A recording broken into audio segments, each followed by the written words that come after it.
There you have 2 strops. But, as they say, there's more. The holes have several purposes.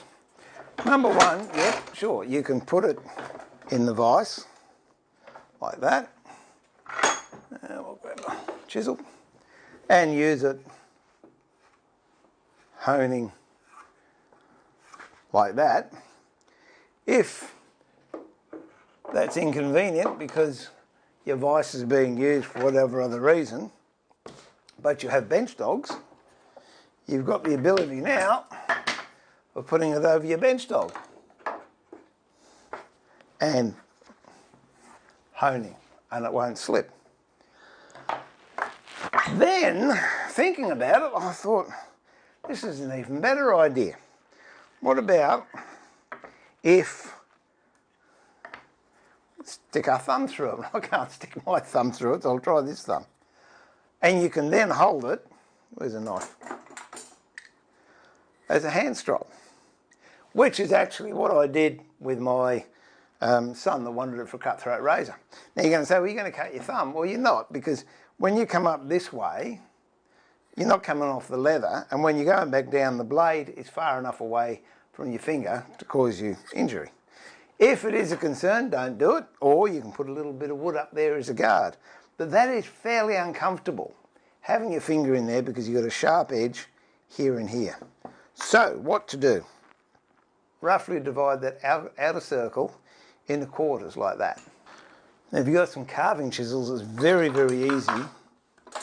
This is a 725, to just carve relief all the way around. And using these 4 quadrants, make sure that you're not going against the grain, you're going to be going downhill the whole way. So then you can just carve that to there, out to that outer line. Come over here. You'll know what I mean by when I say carving downhill. Just when I get to here, it starts to lift, if you can see that. I'm now carving uphill, so I want to carve downhill. So I'll come down here and come back this way. And just gently take it out. You can see that, that's now got relief in it. Now I do the same to the back side, and that's going to allow for my thumb to comfortably go in there and come over here. If you haven't got a carving chisel, you could use a pocket knife and just do as I'm doing here.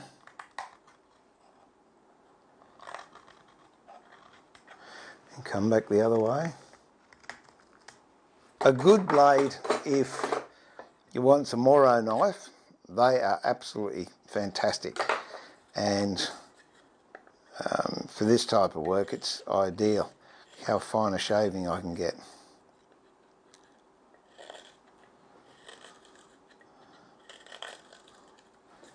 Come back the other way.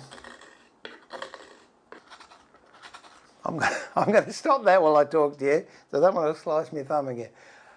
But obviously, if you've got a workshop and you've got a router, you can just put it over the router, or with a router trimmer, put it in there with a mitre bit on it, and it's going to give you the same effect. But this is nicely done with hand tools. And look, it really doesn't take that long. And that really is quite comfortable for my finger. Now, if this thumb was working, I'd show you. Hang on, we'll try. All right. I can steady that by using my fingers underneath here. I can then use that to hone my knife. And you see the blade, it doesn't go anywhere near my thumb. And I've got a coarse side this side, and a smooth side this side, just to polish that edge. And just in case you're wondering if stropping really works,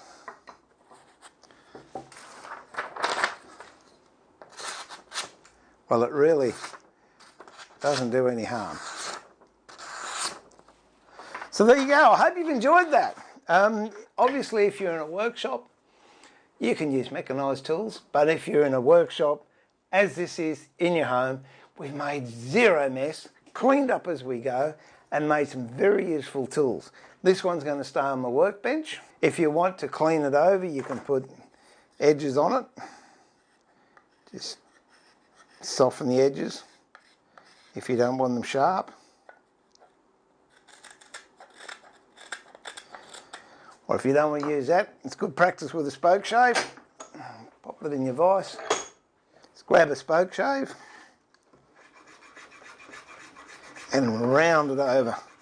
It's not a bad idea actually, having little projects that you can just refine your other hand tool skills with, and it doesn't take very long at all to take that sharp edge off and give it a really tactile feel that really is quite a pleasure to use.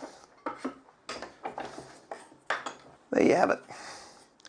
Very handy, very easy, very inexpensive. Where you get your leather from, you could try boot makers, fashion shops where they make handbags or something. Go and buy some online. You can buy hides at boot makers sometimes, or leather supply places. You don't really need much. They might even let you go through the scrap bin and pick up some scraps, because let's face it, if you're going to do a small one like this, that's all it is. Just scraps.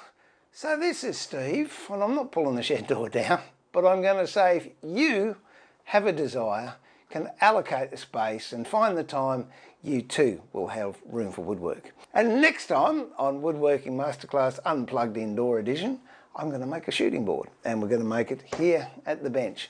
A shooting board is something that is very, very useful when you're planing. Particularly you want fine, crisp joints on your furniture, and even though the saws of today are very, very accurate, I still like shooting the ends to make sure they're dead square. So in the meantime, look after yourself. Remember to keep it sharp, but more importantly, keep it safe. And if you're like me and you're working inside the house, keep it tidy. And I look forward to having your company at the bench, whichever one, very, very soon. Bye for now.